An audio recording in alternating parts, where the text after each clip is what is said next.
Assalamu alaikum. Hey guys, welcome to Quranic Connection TV. This is Abdul Shahid, and I come to this place. Let me just show you this place. I come to this place to really reflect and be surrounded by the natural creation of Allah, because in a state of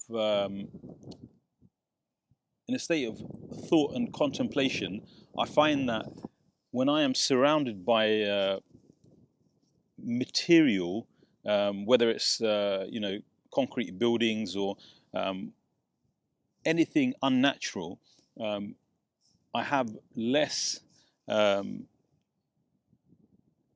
ability to actually reflect. Maybe it's because I'm surrounded by trees, a lot of oxygen. It could be completely physiological, or maybe it's simply because when we are, like when Allah subhanahu wa ta'ala promises us in Surah Al-Baqarah, Allah subhanahu wa ta'ala says, Bismillah ar-Rahman ar-Rahim, وَبَشِّرِ الَّذِينَ آمَنُوا وَعَمِلُوا الصَّالِحَاتِ أَنَّ لَهُمْ جَنَّاتٍ.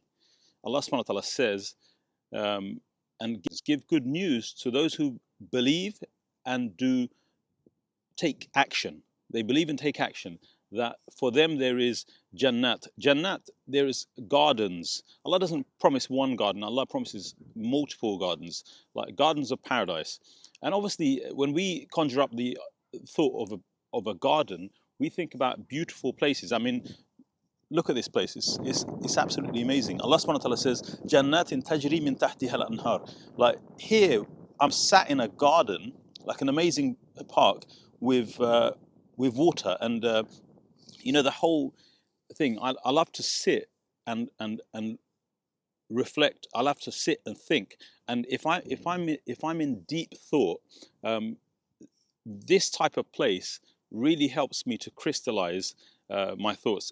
Maybe it's not the place, but whatever it is, like we humans, we feel an affinity with beauty. We feel an affinity with gardens, parks, lakes, the sea. I mean, these are things that naturally, when we want to, when we want, some sort of peace and tranquility, we head towards these places, and it's normal. Wherever you go in the world, wherever I've traveled. I lived in Egypt, and I remember, like, in Alexandria, there was this. There's this place where everyone goes at the weekends, like everywhere. Obviously, Alexandria, right by the sea, so it's very beautiful. Anyway, like you can take a walk in the morning along the beach, and of course most of the year it's sunny. But at the weekends, what you would find is that all the Egyptians, all the people, including the foreigners, including ourselves, we would head to this place, Hadiqatul Muntaza. Hadiqatul Muntaza is a beautiful garden. In fact, it's historical, but it's a beautiful garden. It's pretty amazing. And when I would miss the UK, I would go to this place, because this place you're guaranteed to see greenery, trees, because obviously we're in the middle of Africa. And in Africa, what thoughts do you conjure up? You conjure up the thoughts of sand, and Egypt. You're thinking about the pyramids. So Allah subhanahu wa ta'ala doesn't promise us sand and pyramids and deserts. Allah promises us gardens. And all of this for what? All of this for peace and tranquility. You see, this is something that we humans, we struggle with, regardless of how much goodness we have in our lives. We have this constant, flux, constant up and down, and it's mostly internal. It's not external. We attribute it to the external, but it's mostly internal.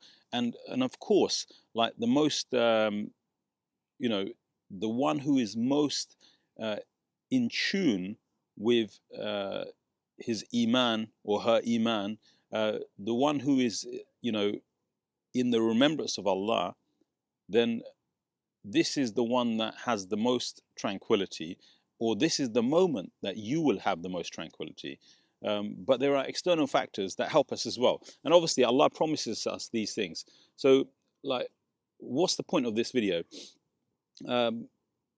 the point of this, the point I want to make to you today is that, Allah promises you experiences far beyond the best experiences that you could have in this life.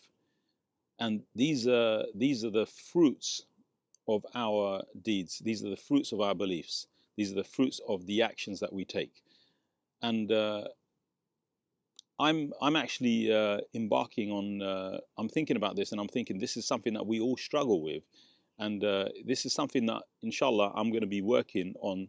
Like, I'm going to spend a lot more of my time focused on coaching and mentoring people with this, with this, with this internal and external. I don't want to call it a problem, but a challenge that we face, because there is, problems disappear when you are, when you are reliant upon Allah. Problems disappear when you have a solution, right? When you have a solution, like, your problem disappears, and you feel confident. And I think what we're going to be focusing on in this channel is, inshallah, I'm going to share with you ways to overcome these challenges, like, not just about the internal, but we're talking about how to create success in a holistic way, how to get the best out of the dunya that we live in right now, how to get the best out of your life. And, whether it's financial, whether it's relationships, whether it's career, business, whatever it is, like, it's all interlinked. And the link is you. And that's what we're going to focus on. We're going to focus on how to grow you, and how to, this is a journey for myself, just as it is for you. I'm hoping to share, like, the things that I benefit from. But inshallah, this is getting a bit long, but the main thing is, like, what is it that you are struggling with, and is it really something that is out of your control, or is it something that you could change from within? Because, the verse always comes to me where Allah subhanahu wa ta'ala says, Inna Allaha la yughayyiru ma biqawmin hatta yughayyiru ma bi anfusihim. Indeed, Allah will never change the condition of a people until they change that which is within themselves. So the solution, without any shadow of doubt, can come from you. You just need to know how to do it. And inshallah ta'ala, I'm going to be sharing with you some of these solutions, some of these strategies, some of these techniques of how to gain a mastery, a control of your own mind, life, finances, relationships. Like, this is this is life. And this is, inshallah, what we're going to focus on. Jazakumullah khair. Assalamu alaikum.